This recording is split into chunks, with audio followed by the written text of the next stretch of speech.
అసలు ఈ ముస్లిములు ఏంటి ఇంత దారుణంగా ఉన్నారని అంటే, షిరుకు గురించి చెప్పినా తిడుతున్నారు, నమాజ్ చేయండి అని చెప్పినా తిడుతున్నారు, వడ్డీ గురించి చెబుతున్నా తిడుతున్నారు, పరదా గురించి చెప్పినా తిడుతున్నారు, కుర్బానీ గురించి చెప్పినా తిడుతున్నారు, సత్యం దేని గురించి చెప్పినా తిడుతున్నారు.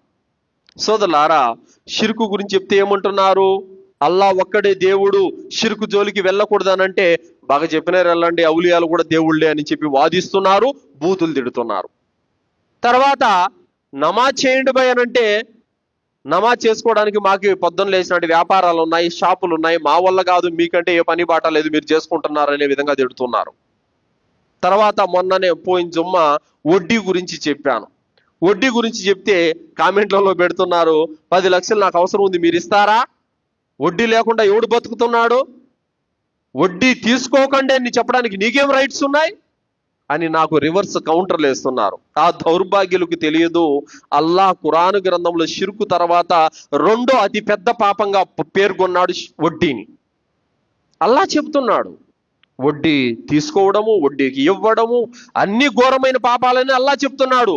ఈ మాట అల్లాహ్ చెప్పాడు, చెబుతుంది ఈయన కాదు అన్నటువంటి విషయం కూడా తెలియనటువంటి అంత అజ్ఞానంలో ఉన్నారు.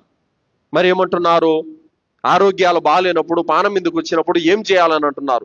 చాలా మంది పానం మీదకి వచ్చినప్పుడు వడ్డీలు తీసుకోవడం లేదండి, అవసరాలకు, శృతి మించిన అవసరాల కోసమే వడ్డీలకు తీసుకుంటున్నారు. సోదరులారా, అట్లా కూడా వడ్డీ లేకుండా ఇచ్చేవాళ్ళు ఎవరున్నారు ఈ రోజుల్లో అన్నటువంటి మాట కూడా వస్తుంది. నేనంటున్నాను, ఇచ్చేవాళ్ళు బోలెడంత మంది ఉన్నారు.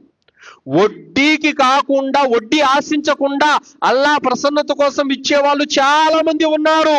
అయితే అది మన విశ్వాసం మీద, మన ఆచరణ మీద, మన బుద్ధి మీద ఆధారపడి ఉంటుంది.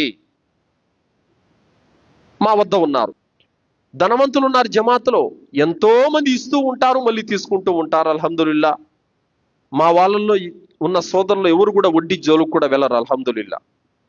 ఎలా సాధ్యం అంటే, నువ్వు 5 పూట్ల నమాజ్ చదివేవాడివైతే, అత్యధికంగా మస్జిదులో కనపడేవాడివి అయితే, రంజాన్లో రోజాలు పాటించేవాడు అయితే, ఇచ్చిన మాట మీద నిలకడగా ఉండేవాడివైతే గనక తప్పకుండా నీకు 100 మంది అప్పు ఇవ్వడానికి ముందుకు వస్తారు.